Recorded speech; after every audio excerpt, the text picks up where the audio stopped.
Hello everybody, welcome back to Hidden Harvest with Liz. My name is Liz, and today we're going to be talking about garden planning. I know it's been a while since I had a video put up. I was supposed to put one up at the end of last month, and I found out the recording cord that I was using, if that makes any sense. The audio cord basically was going out, and the entire video had like this annoying hum. Cue editing Liz putting like a brief second of footage there. Guys are going to be, but we recently You hear had that? a That's horrible. That's horrible. got...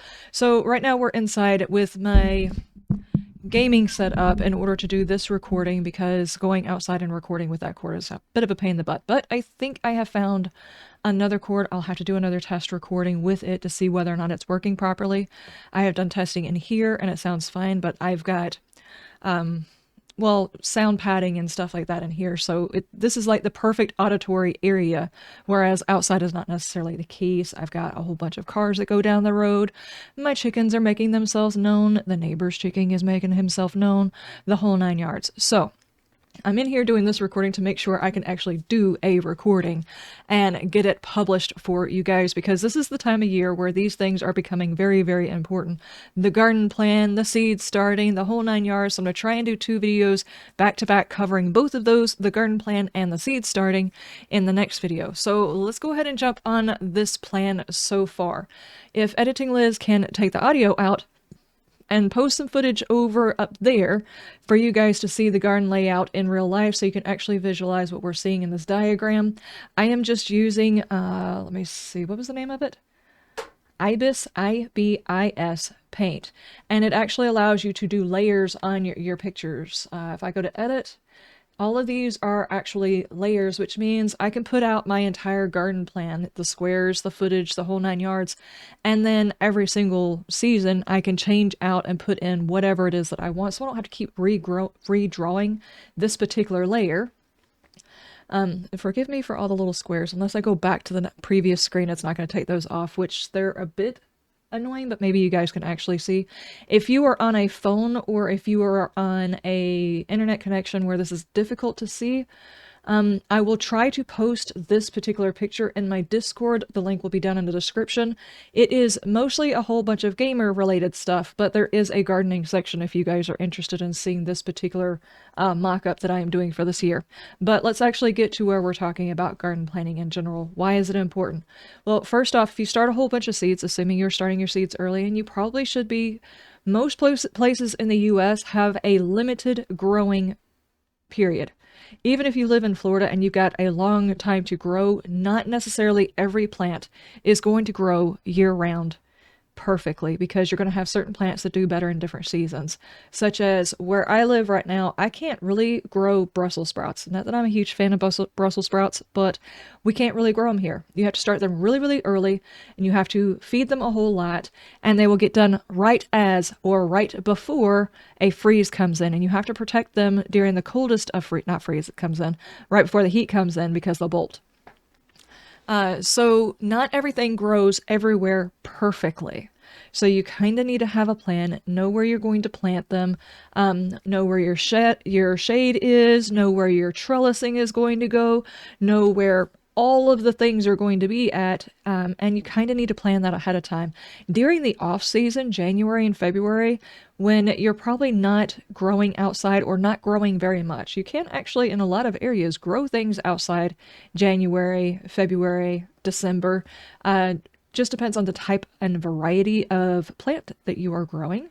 There are winter crops, there are fall crops, there are all those types of crops. I won't get into those in this particular video, but the point being is every single time you should probably be making a plan.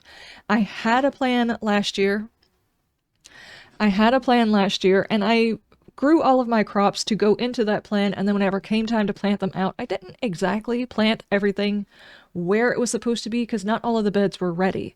I kind of threw my garden together at the very beginning of spring. Like, the whole thing got thrown together at the beginning of spring, and it was not the most prolific garden, because there were brand new beds, and instead of using raised bed soil or gardening soil or anything else like that, I used my native clay, put it back into the beds, mixed in with some amendments, and that's what I used. So last year's garden was predictably not as great as it could be, but there were a lot of awesome surprises in last year's garden.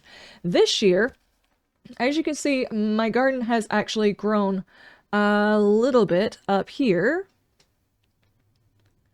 I have just added these 2 beds. In the previous video that I recorded where the audio was just completely messed up, I talked about possibly doing this. The beds are already in. I will show you guys a picture over here. Those beds are already in. Now, these are brand new beds. They're probably not going to grow very well this year. Whenever you have a fresh new bed, there's not the microbiome that exists underneath the soil. The soil is probably still decomposing because a lot of bag soil ever since 2020 has just not been properly processed. And companies have either not cared that they have not been processing their stuff right, or they still haven't caught up. And I think it's probably a combination of both because people are still buying it, so why should they worry about it? But a lot of people are getting to where they're making their own compost, especially if you're in year 2 or 3 of your garden. It's probably time to start working on making your own compost with the trimmings and stuff from your garden. But that being aside, this new section right here is going to be mostly for perennials. I would like to have a place for my yarrow, which is a perennial in my area, and chamomile, which is not a perennial in my area, but is very good about dropping its own seeds, so I'm hoping to turn this into a permanent bed. And then sunflowers, of course, are not a perennial. I don't know of very many places that are a perennial for sunflowers. I would assume maybe the tips of Florida. But even there, I think they would probably die in the summertime in Florida. So what I'm going to do is that particular bed, every time I have sunflowers come up, make sure to drop enough sunflower seeds back into the ground and just let them come up on their own and let them cross-pollinate and mutate into a wonderful something or another sunflower. That's my goal with that bed. This year, I'll be trying out some Rosella, which is basically like a hibiscus form. It's a hibiscus bush, basically. It kind of looks like an okra flower, but it produces these little seed heads at the end of it that kind of have the flavor whenever you make a tea out of it. It makes like a I don't know, like a cranberry flavor is what I've been told. And I think the nutrition profile is similar. And as far as I know, in my area, you really can't grow cranberries, so I'm going to try the Rosella plant. I'm going to put about 4 in here, which is a bit tight because these things can get up to 5 feet tall, and this is a 6x3 bed. So they're going to be kind of crammed in here, but I'm going to attempt it this year, and I already have them growing in my seed starting area to try and maximize my time. Then I have already transferred my walking onions from my previous bed area. For those of you who are new to this channel, I have had a tiny little bitty area where I started gardening, testing my limits on gardening and everything. And then this last year, I went full force into gardening. Not only did I get chickens, I expanded the garden to several, quite a bit bigger than I had ever experienced, and I was completely exhausted. And of course, I fixed that by making the more beds, obviously. But I'm actually going to fix that because this year we're going to be installing irrigation, hopefully. I've already started ordering the parts. And assuming everything goes okay, we should have everything in before summer hits. I can handle springtime because we still get plenty of rain, but summertime is what I'm really, really worried about. And also the reason why I put our clay into my beds is because our clay holds water more than like potting soil and stuff like that. I really need the Georgia Ray clay to hold the water into the beds. Otherwise they will dry out too fast. And then add the irrigation and then the mulch on top of it. I shouldn't have as many problems with like blossom end rot on my tomatoes and things like that from watering. So that's my hope. But I moved my walking onions over into this area. I have also got them planted. Can you guys see this? Maybe it might be a little bit distorted because the way I've got my screen, but it's actually easier to see it this way than if I laid it flat. Oddly enough. Right here next to my blackberries and my raspberries, because there are a lot of animals around that like to get into those types of things, but they don't necessarily like the smell of daffodils, garlic, and onions. I have got daffodils planted and my walking onions planted over here as well, so they're planted on both sides of those. Hopefully that will help, I don't know. The blackberries did not produce last year. They were brand new last year. My raspberries, though brand new, produced last year. And I think it's because I didn't mean to do that. Blackberries produce on second year stalks, whereas raspberries can produce on first year and second year stalks, and then they're done. So that's the reason we didn't get any blackberries last year. The next bed that I am working on is a winter squash bed, which will actually be here and here after the garlic is done. I've got the garlic listed here because it's already in the bed, and even though it looks kind of pitiful, I have been feeding them. I have not fed them in a week or so because we have got frost coming in again, and I don't want them putting on a whole bunch of green growth right before frost hits again. But the garlic is there and it's so far alive. So I have 2 places for winter squash. And then I have my seed starting area, which is not actually a bed, it's just a pallet that sits there. I have my perennial herbs, which may or may not even stay there. I moved those perennial herbs over there because they were scattered throughout all of my beds, and I needed to reset all of my beds with a whole lot more, well, crunchy stuff, I guess you could say, into my beds to break up the Georgia Ray clay. It's very, very thick in there. It was so thick in some cases that I had to get in there with my hands and a piece of wood and grind the clumps apart because they were trying to turn back into what Georgia Ray clay does, which is compact and everything else like that. So I had to break up the beds. I'll talk about that in a minute. But I had to move all of my perennials out, and this bed wasn't getting changed, so I moved them over there. I do also have blueberries in there, but I found out our soil is not really good for blueberries. Someone told me get a honeyberry that works in our area, and I might wind up doing that. 2 of the blueberries look okay-ish. They're not pretty. And they are blooming, but still not pretty. But they're sitting in there. They're in there if they decide to do something. The next thing I have is my strawberries, and those are everbearing strawberries. I've already forgotten the type. I need to write that in. But I actually need to go out there in the next couple of days before it starts warming up and they start producing again. I need to get in there, reset the bed, and reposition the strawberries because they're sitting in weird places because as the beds settled, the soil kind of tipped into the corners and stuff like that, so the strawberries kind of went along with them. Plus, I have Jerusalem artichokes that should hopefully grow back. I did go through and harvest a whole bunch of them in the fall after the plants died. And the Jerusalem artichokes, when they got really, really tall, they were like, I don't know, 9 feet tall. They fell over and shaded out the strawberries. And the thing is in the strawberry bed, the strawberries that were underneath the Jerusalem artichokes looked much better than the ones that were not underneath the Jerusalem artichokes, which tells me something about the strawberries. In our highest heat, the strawberries need cover. So that's what I learned now. I also have asparagus that was started last year. I got crowns for half of the bed, and I started seed on the other half of the bed. And the seeds are already starting to sprout up, which is bad because we have a frost coming in. It's just going to kill them back. The older ones have not sprouted, which is good, so they should survive. But to be fair, I way overplanted expecting the seed to not work, so some of the asparagus dying out on that one side is probably a good thing. So that's all of this area, and then back to my basic beds. This is my chicken coop with my awesome spoilt chickens.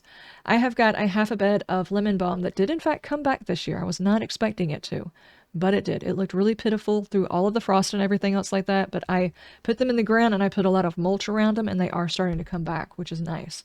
I have got a bed over here that is mostly in the shade during the summertime, so whatever I can plant as far as lettuce and cilantro over here, this is going to be the bed that's going to hold it the longest. Cilantro will bolt as soon as it starts getting warm here. It cannot grow over the summertime, which sucks because I would love to make some salsa and stuff like that. Just cilantro will not stay here.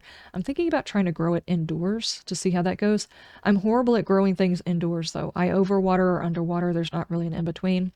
I don't know really what to do about that other than figure it out. But yeah, this is going to be the bed where I'm going to plant those. And this bed is still open. I have no idea what I want to plant here. I have got loofah and moonflowers.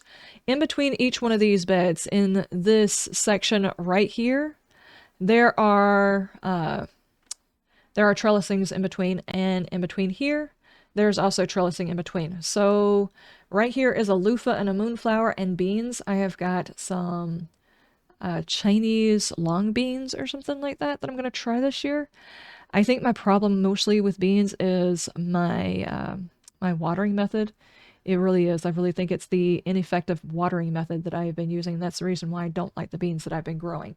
But I also have some moonflowers and some Chinese lanterns that I want to get started. Chinese lanterns are supposed to be a perennial. I don't know if they're a perennial in my area, but I need to find a place to start those, and it might be over here somewhere, possibly put up a bit of a trellising on the back part of the strawberries and grow them there. I haven't quite decided, but I do have the seeds for them. Then on the next grouping, I have got bell peppers. I'm going to grow an entire bed. These are 8x4 beds. I think 8x4. And I'm going to grow bell peppers. I've got my potatoes. I have got them chitting. I need to cut them because they should be going in the ground in about 2 weeks. I think I can go ahead and put them in the ground. Technically, I could probably go ahead and put them in the ground, but I'm not sure what we're going to do. It's predicting a late winter, and while they will survive a light frost or something like that, I have a feeling the winter time is going to extend this year. Therefore, I want to give them some extra time. They take about 100 days, and if it gets too hot, they will die in our area. So as soon as it gets too hot for them, I'll have to harvest them regardless. So I need to get them in the ground very, very quickly. I have 2 types of, is it just 2? I could have swore I was going to grow another one. I think I was. I think that's what I had determined I was going to put over here. I just didn't actually put it on my list. But I have got 2 basic types of determinate tomatoes that I'm going to try for this year, making my own tomato sauce. And one is the super sauce tomato, and one is a VF style tomato. And I will just see. It's a Aroma VF tomato. And it's supposed to have a lot of, what do you call those? Is it fungus or mold? I think it's mold. It might be fungus. I don't know. It's supposed to have a lot of resistances to those types of things. And we get a lot of that in our area because it's so moist and everything.